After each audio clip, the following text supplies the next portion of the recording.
The evening gathering at Ashvale had been arranged for 22 guests, and the candlelight in the long drawing room lay across the assembled company like a blessing no one had earned. Dorinda Fenn stood at the room's center in pale gold silk, the ivory fan open at her wrist, its painted crest catching the glow of 3 candelabras. She was lovely. She was composed. She had learned, in 2 careful years of instruction, exactly how a woman of her intended station ought to arrange her expression when a room watched her. She did not hear the door. The woman who stood in the threshold wore a plain, dark gown, the kind that costs nothing and asks nothing, and her dark hair was dressed without ornament. She was still. Not the stillness of a woman afraid, but the stillness of a woman who has traveled a long way and arrived precisely where she intended to arrive. Her eyes went to the fan first, then to Edmund Ashford, Duke of Ashvale, who stood at the far end of the room with a glass he was no longer holding, because it had slipped from his hand and struck the floor without breaking, and because he had gone the color of a man who has seen something his mind refuses to process. The room noticed the glass. The room noticed the door. Then the room noticed the woman, and one by one, the quiet conversations stopped. Dorinda Fenn raised the ivory fan in an instinct she could not have explained, as if the painted silk were armor, as if the crest on its ribs could protect her. It was not armor. It was evidence. The woman in the doorway looked at it for 3 full seconds. Then she spoke in a voice that was low and exact, and cost her something that the room could feel but could not name. She said she was the Duchess the room had been told to bury, and the imposter's fan fell. 3 years before that evening, on the 2nd afternoon of November, on the road that ran along the ravine above the Ashvale home wood, a carriage had gone off the edge in the rain. The coachman survived. The lady's maid, Agnes, did not. The woman inside was found, they said, in the cold water below. They said there was a glove. They said the body had been carried downstream. They said what Sir Percival Langton told them to say, and they said it convincingly, because Sir Percival had spent 31 years telling the people around him precisely what they needed to hear. Cecily Wyndham had not drowned. She had pulled herself from the bank by a root and lain in the mud for what felt like an hour, and when she had finally risen and looked back toward the road, there was no one coming to help her. There was only the sound of rain and the distant clatter of a horse. She had been 8 months a duchess. She had been wife to a man she had come, in those 8 months, to regard with something more than respect, and something less than certainty, because Edmund Ashford was not an easy man to love openly, and she had not yet learned how. She had been planning to learn. She had thought there was time. She walked 3 miles to the nearest farmhouse and gave a false name without thinking about it, because the instinct that keeps a person alive is sometimes faster than the instinct that keeps them honest. She said she was Mrs. Harrow, a widow from Ludlow, traveling to see a relation. The farmer's wife asked no questions. She was given dry clothes and a meal and a place to sleep, and in the morning, when she ought to have sent word to Ashvale, she did not, because in the night she had remembered something. She had remembered Sir Percival's face at the wedding breakfast, the way he had looked at her as Edmund's solicitor laid the terms of the settlement before them, the small stillness behind his eyes when the solicitor named the sum, the calculation that her guardian had not troubled to conceal from her, because he had never quite believed she was watching. She had been watching for years. She simply had not yet understood what she saw. It took her 4 days of mending and asking careful questions in that farmhouse to understand that the carriage had not gone off the road by accident, and by then, with no proof, no document, no living witness, with Edmund's household already in mourning and Sir Percival in the position of the bereaved guardian, There was nothing a woman without resources could do except survive. She survived. She learned to sew with a precision that earned her work. She lived in a village in Shropshire under the name she had invented on the bank of that ravine, and she read every London Gazette that reached the subscription library in the market town, and she built slowly, the kind of life that does not ask to be seen. It was the Gazette of the 4th of October that ended it. A brief notice in the society column. 3 sentences, the sort of thing that fills a corner of a page. The Duke of Ashvalle was understood to be considering a match with a Miss Dorinda, a widow of modest means introduced to the Duke's household the previous spring. The Ashvale title required an heir. The season's sympathies were with His Grace, whose first Duchess was mourned still by all who knew her. Cecily read the 3 sentences twice. Then she set the Gazette down and looked out the window of the subscription library at the gray Shropshire sky, and she sat with the feeling until she could name it accurately. It was not jealousy. It was not grief. It was something closer to the alarm a woman feels when she sees a door closing on someone who does not know it is closing, and she understood that she was the only person on earth who could prevent it. She packed what she owned into a single bag. She left a note for her landlady and a month's rent on the table. The room she left behind was small and clean and had been hers for 2 years, and she stood in the doorway of it for a moment and understood that she felt no regret at leaving.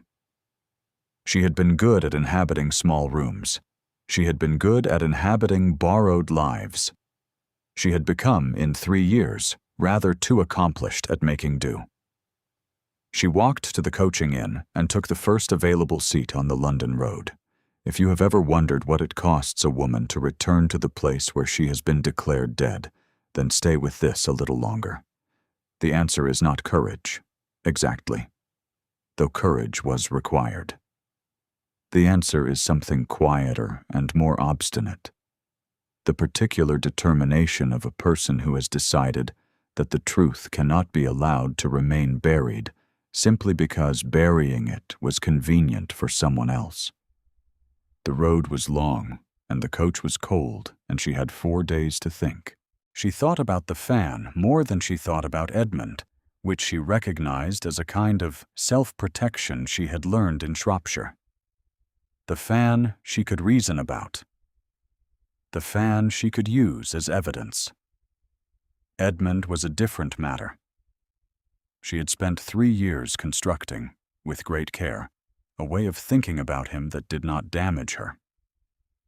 She had told herself that what she had felt in 8 months was the reasonable attachment of a sensible woman to a man who had treated her with respect and occasional consideration. And one afternoon of his complete, unguarded attention in the rose garden at Ashvalle, which she had not been able to unsee no matter how she tried. She watched the English countryside pass and felt, with a specificity she could not prevent, the particular quality of how it had looked from the carriage window the morning she had arrived at Ashvalle as his wife. The same gray stone walls, the same bare-limbed oaks, the same quality of autumn light, low and amber, and making everything it touched look like something that was already almost gone. She did not let herself feel it for long. She was not here for the rose garden. She was here because a young woman named Dorinda had been placed on a stage without being told the full dimensions of what she was performing, and because Sir Percival had 3 years of unchallenged safety that had made him careless. Careless men make mistakes they do not recognize as mistakes until the moment the evidence is placed before them. The fan was the evidence. She kept her hand on it in her bag, through the cold miles, as though it required guarding. If you have ever found yourself on a long, cold journey toward something you could not explain to anyone who asked, then you will understand the particular quality of the silence Cecily kept for those 4 days of travel. She did not compose speeches. She did not rehearse what she would say. She rehearsed only the fan. Because the fan was the one thing she could prove. Edmund's mother had given it to her on the morning of the wedding, pressing it into her hands in the dressing room with a directness that had startled and moved her. It was an old piece, ivory ribs with painted silk, the Ashvale crest rendered in thin brushwork, a violet at each corner. The old Duchess had carried it at her own wedding. She had told Cecily that, and then she had died the following spring. And the fan had been among the personal effects Cecily had kept in the small traveling case that rode inside the carriage on the Ashvale Road that November. The case had not gone into the ravine. She had not had it on her person. It had been in the carriage, and the carriage had been recovered. And whatever was in the carriage had passed into the hands of whoever attended the scene. Into the hands, she understood now, of Sir Percival Langton's man. The coaching inn at the edge of the Ashvale County was called the Three Bells, and the woman who ran it was Mrs. Croft, a solid and observant person who had been innkeeper's wife for 20 years and who took the measure of travelers with a professional efficiency that was never unkind. She showed Cecily to a room and brought her a bowl of broth, and while she stood in the doorway, she said to the commercial traveler in the next chair, in the comfortable tone of a woman sharing well-worn local history, that the road to Ashvale was a dangerous thing in autumn rain. She said a duchess had gone off it. 3 years passed. A young woman, newly married, pretty by all accounts. They had found nothing but a glove. The drowned woman, she said. That was what the county called her. Poor creature. Some said she had been unhappy. Some said the marriage had gone wrong. People always said something when they needed an explanation they could live with. The commercial traveler made sympathetic noises and drank his cider. Cecily sat very still with her bowl of broth and did not correct the innkeeper's wife, and in the morning she continued on toward Ashvale. The estate sat back from the road behind a stone wall grown over in decades of ivy. And the gate at its entrance was open in the way that gates are open at great houses in the afternoon, neither inviting nor refusing, simply present. Cecily had ridden through that gate as Edmund's wife 8 months after her debut season in a post-chaise hired for the occasion, nervous in the way of a woman who knows she is beginning a chapter she has not read. She walked through it now on foot, in her plain dark gown, carrying a single bag, and the gate did not close behind her. She did not go to the front door. She knew the servants' entrance at the east wing, and she knew that Mrs. Aldwych, who had been Ashvale's housekeeper for 26 years, would be in the still room at this hour. She knew also that Mrs. Aldwych had a particular hatred of pretension and a particular fondness for plain facts. She was wrong about the ease of the conversation that followed. The housekeeper looked at her for a long time without speaking. Then she said, quietly, that she must be mistaken. Then she said nothing at all, and her hands, which had been still on the table, found a cloth to fold. Cecily did not press. She asked only if she might remain for the evening, not as a guest, not as anything the household needed to accommodate or explain. She asked if she might simply be there. Mrs. Aldwych folded the cloth again. Then she said she would find a room in the east wing where no one would look, and she would bring supper. And in the morning, they would decide what to do. That night, unable to sleep, Cecily rose in the dark and walked the corridor she knew from memory and took the stairs that led to the portrait gallery. She had not intended to look. She had been telling herself for 3 years and 400 miles that the self who had sat for that portrait was a woman she no longer required. The portrait had been commissioned in the 2nd month of their marriage. Edmund's idea, something she had agreed to with a formality that concealed her pleasure at being asked. The painter had been kind and patient, and had caught something in her face that she had not known was visible.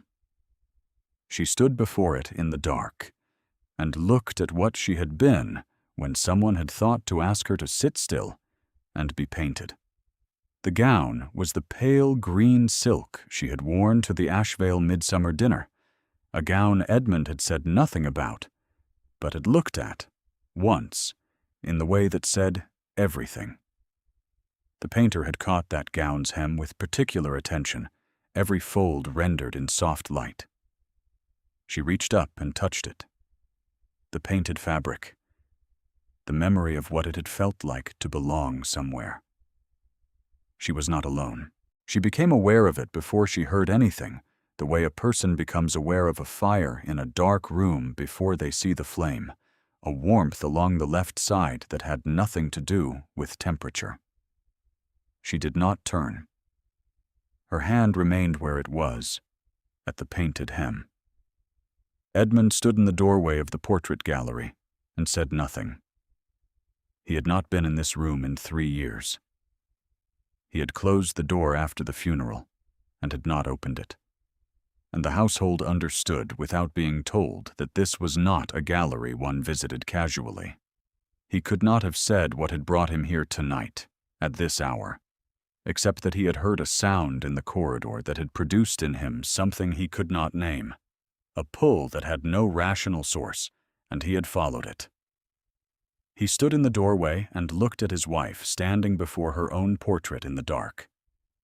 His mind offered him several explanations, and he refused all of them. His mind offered him grief, hallucination, exhaustion, the strange fever logic of a man who had been managing his loss for so long that the management had become indistinguishable from the loss itself. He refused those explanations too. He stood there for a full minute. He was aware of his own breathing. He was aware of the dust smell of a room that had been closed too long, and of something else. Something he had not smelled in 3 years, a particular quality of stillness that had belonged to one person. When she turned, slowly, and looked at him, neither of them spoke.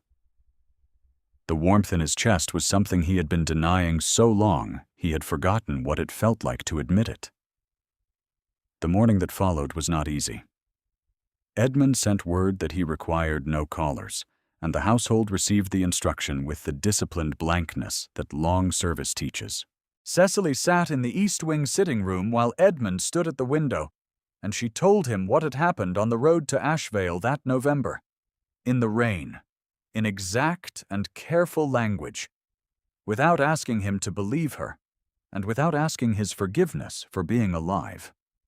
He listened without interrupting. He had learned, in 8 months of marriage, that she spoke most truthfully when she was not asked to simplify. When she finished, he turned from the window. He asked one question. The fan. She told him about the fan. She described it rib by rib, the violet at each corner, the exact weight of the ivory, the particular way the crest sat at the center fold.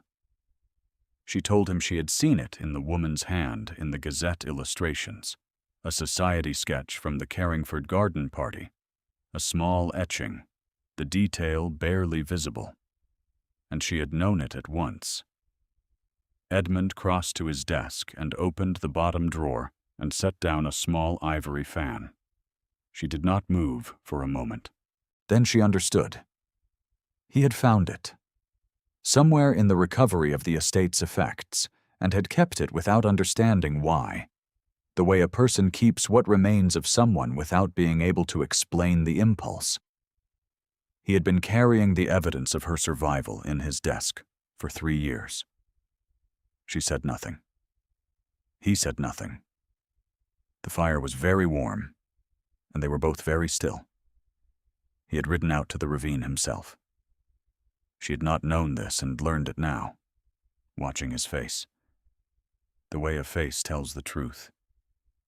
It is not saying. He told her that the night the report came, he had not waited for morning. He had taken a horse and ridden the Ashvale road alone in the rain without a lantern. Because he could not sit in that study with the news inside him without doing something. He had stood at the edge of the ravine with the rain on his coat and looked at the black water below, and he had stood there for a long time. And when he had finally turned back, it was because there was nothing else to stand there for. He had attended the funeral. He had stood at the grave in the churchyard and watched the coffin lowered, and had felt something happen in him that he had not been able to name and did not try to name. A closing. He had come back to Ashweile and closed the portrait gallery and taken on, one by one, the responsibilities of a man who intends to continue functioning and does not intend to explain why functioning is all that is available to him. He had kept the fan in the bottom drawer because he had found it in the effects recovered from the carriage and had been told by the housekeeper, gently, that he ought to look through them and dispose of what was no longer needed.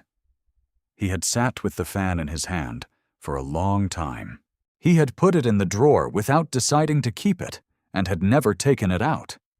He told her this in short, level sentences, the kind that do not inflect with feeling because the feeling is the sentence, and needs no additional decoration. She listened and watched his face. This face she had spent 3 years trying not to remember in the specific way she remembered it, and she felt the warmth along her left side again. The warmth that had nothing to do with the fire. She said quietly that she was sorry for what it had cost him.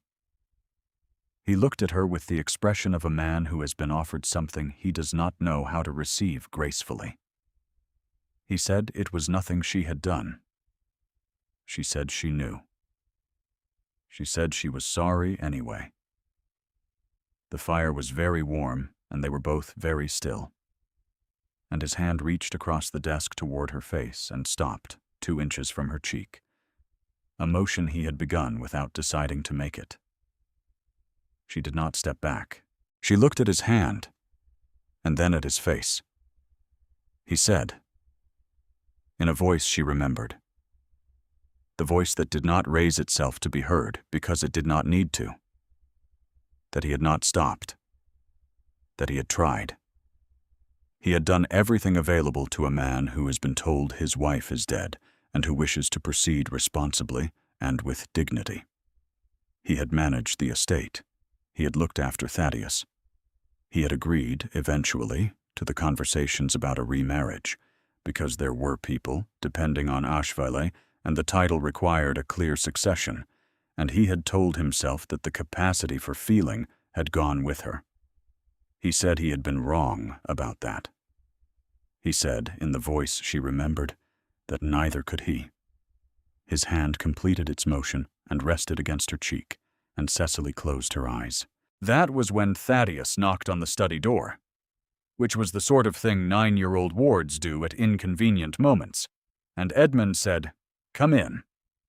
And the boy entered with the bright authority of a child who knows he is loved and has not yet learned the convention of pretending otherwise. He looked at Cecily with the directness of childhood and said she was in the portrait in the gallery. He said he had always liked the portrait because the lady in it looked like she was thinking about something interesting. Cecily looked at him and felt something unknot in her chest. Edmund said quietly that this was Cecily, and that she had been away for a while, and that she was back now. Thaddeus considered this information with the equanimity of a boy who trusted his guardian's account of the world, and said that was good, and then asked if there was any prospect of luncheon, and Edmund told him to ask Mrs. Aldwych. Thaddeus left. The study was quiet again. Cecily said she did not want the room to understand what was happening before Edmund had decided what he wished to do. She said she had not come back for the title or for the house. She said she had come back because she could not make herself stop. Edmund looked at her for a long time. Then he said they would need to move carefully. Sir Percival would be present at the evening gathering, which had been arranged 2 weeks prior and could not be gracefully cancelled. Dorinda, whom he had met a total of 5 times and found pleasant and capable and nothing more, would also be present, He said he did not wish to subject either woman to unnecessary exposure without being certain of every element.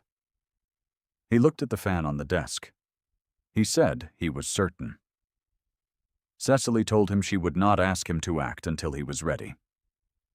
He said he had been ready for 3 years. He simply had not known what he was ready for. He gave her the fan. She held it in both hands, the way one holds something that has been lost. It was Lady Barwick, in the drawing room at 2 o'clock that afternoon, who provided the second occasion. She was a tall woman of 50, pleasant in the brittle way of women whose pleasantness is a professional discipline, and she had come to take tea and see with her own eyes whether Miss Fenn was the right kind of woman for Ashvale. She sat across from Dorinda with the examining attention of a buyer at a livestock auction, and she turned once to Edmund and said in the gentle voice of someone saying the kindest possible thing, that they need not speak of the drowned woman on such a pleasant afternoon. Edmund looked at the fireplace for a moment. He said only that the afternoon was, in fact, quite pleasant.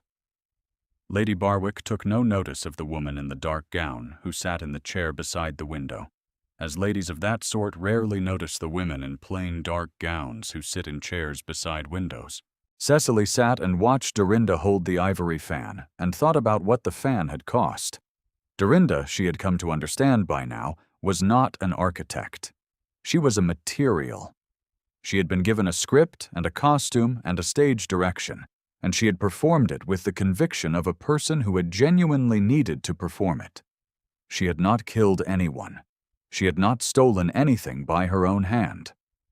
She was a woman of limited resources who had been offered a way up, and she had taken it. And the taking had required her to be incurious about the specifics of how the way up had been cleared. Cecily did not hate her. She was aware of this with some surprise. She had expected to hate her, and discovered instead something more like sorrow. Sir Percival arrived at 6:15, just as the candles were being lit throughout the drawing room, and the assembly for the evening was 22 people, and one uninvited. He saw Cecily from across the room, and his face did not change. That was how she knew he had been told she was there. Someone in the household had warned him, and he had had the afternoon to prepare, and Sir Percival prepared the way a man prepares who has done this kind of thing before. He did not approach her in the drawing room.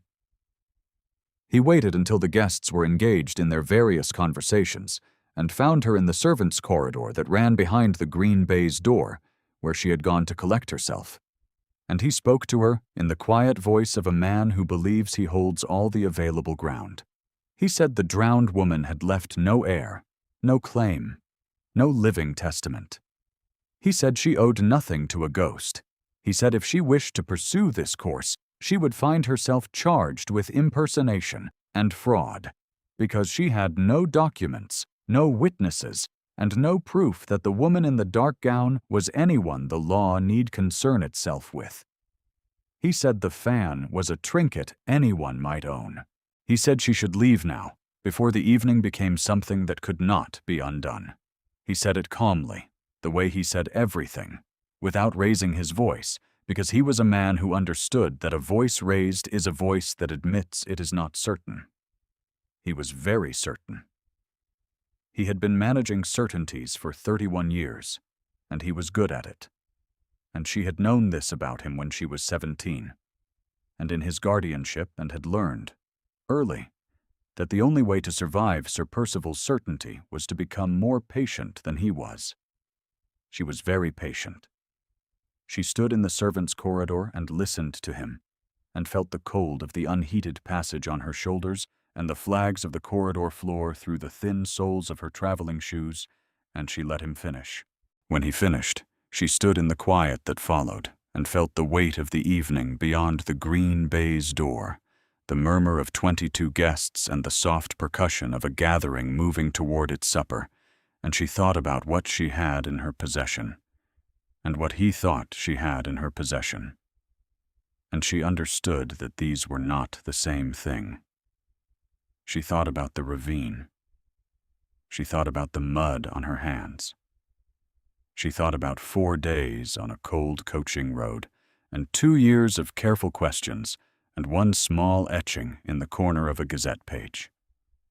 She thought about the bottom drawer of Edmund's desk, and what it meant that he had kept the fan without knowing why.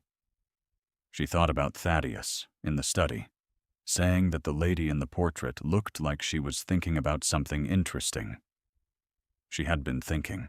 She had been thinking for 3 years, which was exactly as long as Sir Percival had been allowing himself not to think at all. Because the unexamined life is the luxury of those who believe they have already won. He had not won. Cecily said nothing to him. She simply turned and went back through the green baize door, and she heard no footsteps following her, which was what she had expected. She went back through the green baize door and into the drawing room, and through the drawing room to the threshold of the long salon where the evening gathering was assembled, and she stood in the doorway in her plain dark gown, and she waited. The room was warm and bright. There were 22 people arranged across it in the patterns that Regency gatherings arrange themselves, the knots of conversation, and the strategic positionings, and the careful management of social distance that constitutes public life in these years. 3 candelabras, the smell of beeswax and warmed silk, and someone near the windows was discussing the prospects of the hunting season. A woman in pale blue was laughing at something her companion had said. The ordinary machinery of an ordinary evening at a great house. The machinery that grinds forward without ceasing, and does not stop for the singular thing standing in the doorway. She did not need to wait long. Edmund saw her first.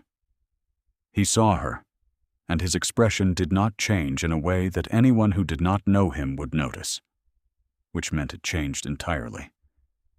The precise discipline of a man suppressing something too large to suppress neatly.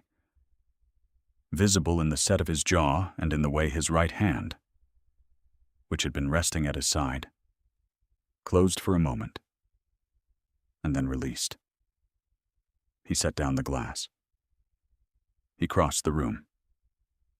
The assembled company watched him. This was not a thing the Duke of Ashvale typically did at evening gatherings, cross rooms with that quality of forward intention, and the watching was instinctive, the crowd's attention going where a significant thing moved. Dorinda, who had been in conversation with the old peer in the gray coat, turned, and her expression held for a moment, and then something behind it began to shift. Edmund stopped at Cecily's side. He turned to face the room. He said, in the voice that carried without needing to raise itself, that his wife stood before them. He said she had always stood there. A hush settled that was not the ordinary hush of a room being addressed. It was the hush of a room that has been given information it does not know how to arrange itself around. 22 people in the act of revising everything they had understood to be true about this evening and the season and the last 3 years. Each revision happening behind a composed Regency face that had learned, from childhood, to make no external noise, while the internal machinery recalibrated. The woman in pale blue stopped laughing. The man discussing the hunting season looked at his companion, and his companion looked at the doorway. Lady Barwick's fan, which had been open at her wrist, closed with a sound like a single quiet note. Cecily stood at Edmund's side and felt 22 assessments land on her face, and felt also, with the body's unreasonable accuracy, the particular warmth of him standing beside her, not touching, not looking at her, looking at the room with the expression of a man who has made a decision that does not require the room's approval, and knows it. She breathed.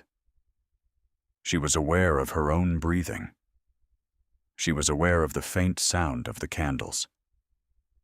She was standing in the room where she had last stood 3 years and 1 autumn ago, at the Ashvale midsummer dinner. in the green silk gown that the painter had rendered with such care. She was standing in it now, in a plain dark gown that cost nothing and asked nothing, and the room was looking at her, and she let it look. Lord Devereux, who was 71 and had served 2 kings, and been present at more consequential moments than most people accumulate in a lifetime, was the first to speak. He looked at Cecily with the unhurried attention of a man trained to evaluate evidence rather than sensation, and he said that he had danced with the Duchess of Ashvale at the Midsummer Assembly 3 years prior, and that he had a very good memory for faces. He said, "Good evening, Your Grace." Sir Percival did not speak. He had prepared for many eventualities. He had not prepared for the specific combination of Edmund's unflinching certainty and the old peer's formal recognition, because no deception, however carefully architected, can plan for the moment when the building's foundations recognize the original occupant. Dorinda's hand opened. The ivory fan did not fall dramatically. It simply ceased to be held, and the arm that had carried it lowered, and the fan lay on the carpet without a sound, the painted silk face up, the Ashvale crest visible in the candlelight. No one reached for it. Dorinda did not weep immediately. She stood for a moment with the particular stillness of a woman who has known, underneath everything, that a thing was not hers, and who has arrived at the moment that knowing becomes the only truth left in the room. When she did weep, it was quietly, without performance. And Edmund said to Mrs. Aldwych, who had appeared at the far door, that Miss Fenn should be seen to a comfortable room and given whatever she required, and that the household should treat her with every courtesy. Mrs. Aldwych came forward and said in a low voice, "Yes, Your Grace," and offered Dorinda her arm. The company remained. Sir Percival attempted one sentence.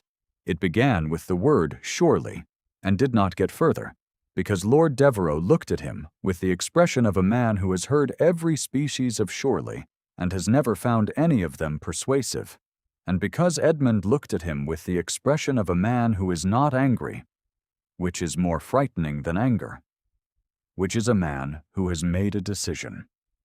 He said to the assembled witnesses that he would require in the morning a formal confirmation of recognition from a peer of the realm. He said he would require also that a man of law be sent for, and he named a firm whose senior partner was known to no one as one of Sir Percival's allies. He said that until these matters were properly arranged, Sir Percival should remain as a guest of Ashvale. He said this in the level voice he used for matters that were already settled, and the room understood that they were settled. Then he turned to Cecily. He held out his hand. Not a gesture of assistance, not the guiding hand of a man conducting a woman through a difficult public situation. Simply his hand, open, offered, in the way that people offer things they mean. She took it. The company began slowly to breathe again. In the morning, the portrait gallery held different light, the kind that comes through east-facing windows in November, with the quality of something that has been withheld for a long time, and is now being given without condition. Edmund stood before Cecily's portrait, with his hands behind his back, and the expression of a man who has looked at a great many things in his life, and rarely allowed himself to look at them. Cecily stood beside him. She was not looking at the portrait.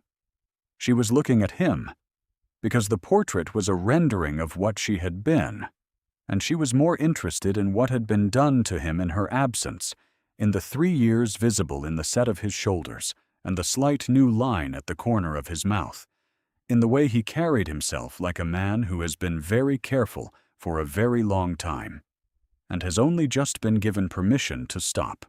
She said she supposed the portrait needed a companion piece now. He looked at her.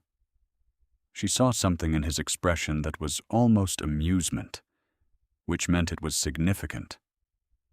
He said they would see about that. Thaddeus appeared in the doorway of the gallery without knocking, which was his custom, and stood in the morning light with the easy authority of a boy who knew precisely where he belonged. He looked from one to the other of them with the bright, assessing gaze of a child who had been paying more attention than adults expected. And then he said that Mrs. Aldwych had said there were kippers, and that if they did not come down soon, he would not be responsible for what remained. Edmund said they were coming directly. Thaddeus left with the efficient satisfaction of a mission accomplished, and his footsteps retreated down the corridor. The gallery was quiet. Edmund turned from the portrait and looked at Cecily with an expression from which the 3 years of careful management had at last been set aside. She was aware of the warmth along her left side. She was aware of his breathing in the morning quiet, steady and present. She was aware of the threshold behind them and the estate beyond it, and the long corridor of days ahead, the kind that do not announce themselves, but accumulate, slowly, into the shape of a life. She thought of the mud on her hands on the bank of the ravine. She thought of the farmhouse, and the false name, and the Shropshire Gazette, and the long journey back on the coaching road. She thought of standing in a servant's corridor at midnight in the cold, having been told she was a ghost. She thought of him saying, in a voice without decoration, that she had always stood there. On the mantelpiece at the far end of the gallery, the ivory fan lay where she had set it the night before. The painted crest was still visible. The violets at each corner were small and exact, rendered by a careful hand, the kind of detail that survives years in a drawer because someone once made it with enough intention to last. Edmund offered her his arm. She took it. They walked out of the gallery together, into the morning light of a house that had been waiting. If this story reached something in you, leave a word below, or stay close for what comes next. The light is always there for those who return to claim it. Thank you for staying until the end.